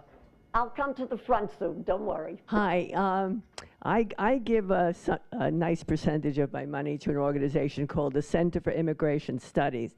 And my question is, why so many Jews, including, I believe, some organizations that are represented here, so against President Trump's immigration reforms? Me, we're not here to discuss presidents or not presidents. Oh. We're here to discuss the issue. I understand, so but your recommendation. Okay, but then I'll take it away from that. Why are so many Jews against limiting Muslim immigration? Our country stands for individual liberty and personal responsibility and the freedom of the individual. Islamic ideology is to spread Sharia law throughout the world. It's antithesis to our American values. I want to know why you think so many Jews are opposed to immigration reforms. Anyone want to try and answer it at the table here? I'm not going to answer that directly, but I have to be careful, and I would encourage everybody to be careful. We're fighting Islamism and not Islam, and we don't need 1.6 billion enemies. 300 million is enough. Okay, in the interest of time, I'm going to get all your hands. I'm going to take this section and just ask a question. And then we're going to summarize it, try it in one, in the interest of time. So go ahead. All right. My generation learned, a la Watergate, follow the money. So since churches and mosques and synagogues are all supported in Europe by the state, And we are not supported by the state here. At the same time, until now, we've had a separation that religious entities cannot participate and advocate politically. Now that standard is being weakened. So I would like to know why, two parts, why we are attempting to weaken it in the United States and why we don't use our allies in Europe to say you have to stop funding these kinds of religious entities. Good point. Yeah. Over on the far, nice gentleman standing, yes. I don't know if he's so nice, but... Well, okay. I'm a gentleman. Okay. But I know who you are. What another gentleman had mentioned before, the billionaires. And I think that the Jewish billionaires and other liberal Jews are concentrating strictly on black issues, many other issues, but Jewish issues. All right, so the question that was asked before is yes. a good one then. Yeah, now the solution... Let's go after them. Okay, now a solution to that, I think, is to possibly start a media campaign, like a political campaign, where you see these ads coming on television every single day for a candidate. Well, why not have, you know, ads on TV demonstrating anti-Semitism in the United States? Get the money to back that. Show those over and over. Then the image. Thank you very much. I don't mean to cut you off, but there are so many hands. Okay, next hand. Walk to the back and let's... Okay. Okay? Yes? I think that we have to identify what we mean by education. Because I can tell you right now, if you go to most kids, even kids who go to conservative synagogues, Reform, and even some Orthodox, and you ask them why Jerusalem's important to the Jewish people, you will not get the answer. And if people don't understand, it's true, we have to have pride, but if we can't know why we have pride, or know what we're fighting for, or know what it means, and I think that that also is a deep search into the rabbinical studies, because rabbis are not bringing these things up. It's at a time when they have children and families that they're most open, and we're losing that opportunity, and we're leaving the kids and the parents as fodder for what's happening, what they're hearing. Thank you. I happen to agree. Come over here now, because these people are jumping out of their seats. I'm coming. And we can only take 3 questions. Okay, so we'll take... How could I not ask him? Come up, friends. But you have to ask a question. Where's the microphone? I have the mic. He writes to me a lot. A last-minute VIP guest over here. Thank you. Roger Hers. I would ask each member of the panel to mention specifically things they would recommend that people in this room do different, better tomorrow than they did today. Thank you. Very good. Last 2 questions, and then to our panel. I promised her, and then Erwin Tobin. Has Saudi Arabia changed their attitude toward the rest of the world and Israel? Oh. Last question. The question is what to do about Jewish disunity. As National Commander of Jewish War Veterans last year, I came up with a mild statement when the previous administration abstained rather than vetoed a resolution at the UN. And I was bombarded, surprisingly, I was very naive on this, by so many other Jewish organizations. I mean, it doesn't take a lot to build a website, that told me how wrong I was and how wrong I was. We are just a terribly disunited organization. We don't have a prince in Saudi Arabia or whatever. Good point, and we got it. Thank you, I want to say to everybody, forgive me for not getting all your questions, but if you want to come up, I'm willing to write them down, turn them over to my brilliant president, and say, we need to work harder and stronger on this issue, and what are you going to do about it? Well, Marlene, thank you. What I'm going to do about it is ask each of our experts to give their closing points and response. So let's go in the same order we did for the opening. Ambassador Ira Forman. Well, hadn't planned for a final statement. A little louder, please, Ira. I hadn't planned for a final statement, but let me say this in hearing the totality of the questions. I don't claim to be the greatest expert on this. I did have a 5-year education, 4 years at the State Department and subsequently this past year, looking at anti-Semitism. And it's not a simple question. It's not a simple issue. It's incredibly complex. When we were able to take on Soviet Jewry in the 60s and 70s, no one thought, or very few thought we'd be successful. But as tough as that was, it was easy compared to what we face now, because we had one country we were dealing with and we had one address, the Kremlin. If we could get the Kremlin to make a decision, we would get Soviet Jews out. Today, there are literally dozens of countries that have serious anti-Semitism and serious communities that are under stress. And if you think American Jewry is under stress, go to some of these places. Go to Istanbul. Go to Athens. Go to Jerba, Tunisia.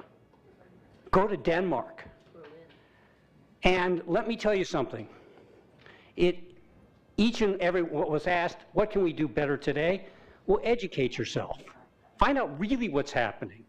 And don't let your ideology, whether you're left or right or center, push you into a thing.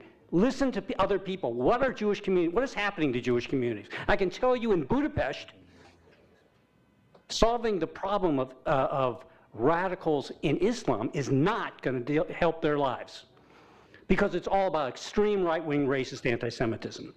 That's very different than Istanbul. Understand that. Get yourself educated. And let me just end with one other thing. I would agree with much of what this panel has said about the problems that we face from radical folks in Islam. I would totally agree with it. But let me tell you something else. When I was in Israel in 2015, and I had been facing 2 years of that type of anti-Semitism in Western Europe, and I was at the foreign ministry where their experts sat with me down and said, Ira, what is the greatest threat now? 2015 in Europe. And they said, the immigration of refugees into Europe. And I thought, okay, well, we're going to hear, yes, this immigration that's going to threaten Jews. And the foreign ministry folks said, no. We will worry about that in 10 years. But what this immigration is doing is bringing the radical right in Europe to power. Don't listen to platitudes, don't just cite slogans, understand the issue. Because we can't help these Jewish communities unless we understand it darn well. Ambassador Forman, thank you. Ladies and gentlemen, we are hosted today by Ambassador Stuart Eisenstadt, former ambassador of the United States to the European Union and former official both of the Department of Treasury and the State Department. Ambassador Eisenstadt, Stuart, we're so pleased not only to see you in your own conference room here, from your conference room in Washington. We thank you for hosting us. Each of our experts have presented remarks today on issues relating to anti-Semitism and anti-Zionism. The room is full, and the questions were many. We appreciate the fact that you have joined us so that you could give us our closing charge. Thank you very much, Richard. As you know, because you moderated the panel, I participated in an American Zionist movement seminar and conference in the U.S. Capitol last week. And it is really extraordinarily moving to me to see the energy behind the AZM that you're giving it, and that Herbert Bloch, my dear friend, is giving it. And I'm glad that we were able to host in our office in New York this program, and I hope you found the accommodations suitable. I know that they were at the right price, that's for sure.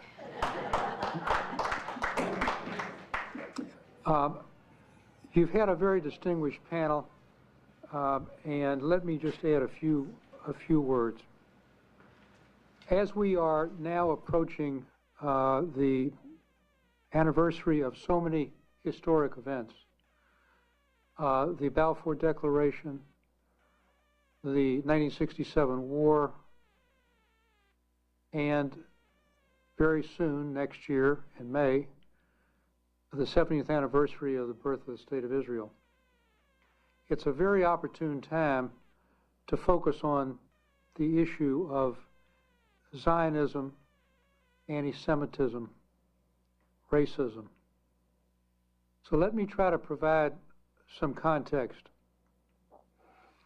One of the things I find most frustrating is how little history not only young people, but mature adults and supposedly knowledgeable people have about very basic issues. So, for example, when we talk about the issue of a Jewish state of Israel, this is not a recent designation or invention. It goes back to the very UN declaration in 1947, which created two states out of the British Mandate. Explicitly, a Jewish state and an Arab state.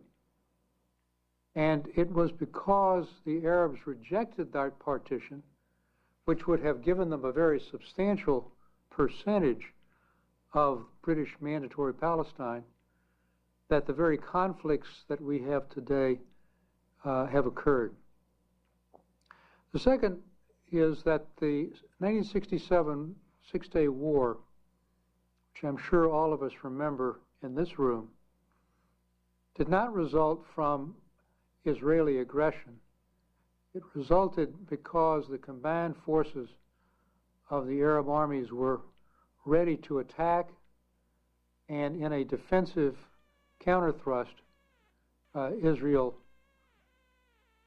had to defend itself.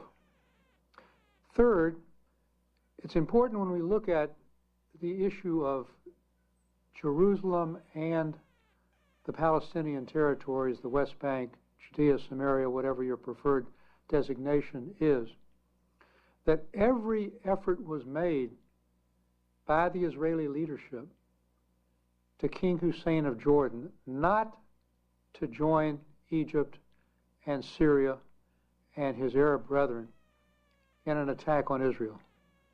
And King Hussein later said very publicly that one of the worst mistakes in his entire reign was doing so, because in the process he lost control of the West Bank. Fourth, going back to the Durban Conference, which was a conference called to look at the issue of racism in general around the world. That conference was, for the first time, captured by those who decided to label the whole Zionist enterprise as part of the racism which had been part of minority rule in South Africa and Rhodesia and elsewhere in colonial Africa. It was a hijacking of that conference. It led essentially to a walkout by the U.S. delegation and the Israeli delegation, and it began what is today's BDS movement, about which you've heard, boycott, divestment, and sanction. This is a movement which is extremely sophisticated and has many features. I have the privilege of co-chairing with Ambassador Dennis Ross and led by Avi Noam Bar Yosef, the Jewish People's Policy Institute of Jerusalem, a research institute and think tank, and within literally the next few weeks, we will have a 20-chapter report that we've been asked to do by the Israeli Ministry of Strategic Affairs on the whole history of and current manifestations of the BDS movement. It is multifaceted, it is very subversive, and it has put us on the defensive on lawsuits called lawfare and on college campuses. And part of the problem, in fact, I would say a significant part of the problem, is that many of those who might want to defend Israel don't know the most basic facts, some of which I've laid out. And that makes us vulnerable to this attack. Now, we will lay out in the report, and there'll be an executive summary, which my colleague Dennis Ross will do the forward for literally within the next couple of days, an executive summary of this report. I don't want to go into detail about it, but I do want to say the following to close up your own conference. The BDS movement is part and parcel of an effort to wrap the concept of anti-Zionism into what really is an anti-Semitism, an anti-Semitic attitude. It is a cover for a broader anti-Semitism. But it's very sophisticated, and we have to be equally sophisticated and organized and armed with facts and strategies to combat it. Now, having said that, and being ardently opposed to the BDS movement,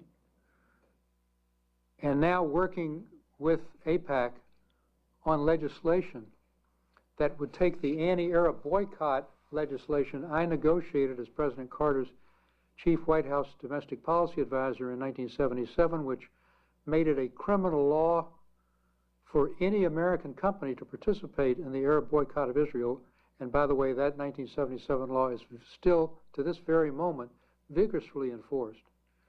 There is now legislation that Senator Cardin and Senator Portman have co-sponsored that would broaden that to include American companies who participate in boycotts called by international organizations like the misnamed UN Human Rights Council or even the European Union with their labeling requirements.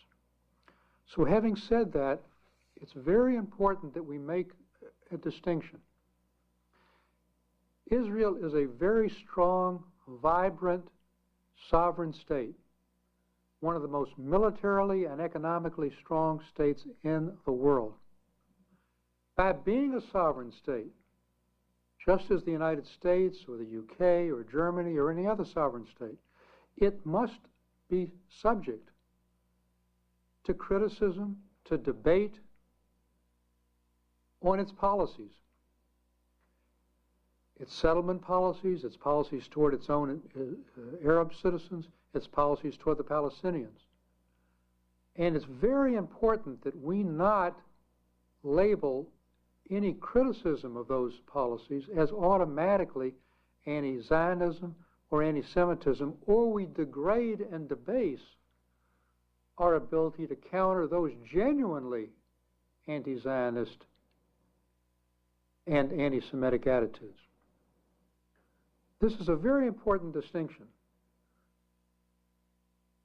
So what my concluding charge is that we should be extremely well armed with facts, with strategies, with arguments against BDS. We should be sure to leave space for legitimate criticism. And when that criticism laps over into sanctions, that's when it's unacceptable. So, for example, we might not like the U.S. policy toward Iran or toward Syria or toward innumerable other issues. But that criticism shouldn't be joined with a sanction against those policies. And that's the critical red line here. Mr. Ambassador, we thank you. The delegations that are here need to be in Times Square at 5 o'clock to celebrate the passage 70 years ago of UN Resolution 181. And therefore, I wanted to ask you to address them before they depart. Well, you have much to celebrate. And again, I think the key fact is be armed with the facts, be vocal. I spent a lot of my public career helping Holocaust victims, And I'm immersed in the history of how silent Jews were during World War II, how we refused to put pressure on FDR because we were concerned about lifting our heads up. Thankfully, that's not where we are now. That's not what AZM is about. And fortunately, since you're going to Times Square and you're in the Covington building, you're right at Times Square, and you should be able to make it very easily. So call a vote, keep your good work up, and bless you and bless the state of Israel. Thank you, Mr. Ambassador.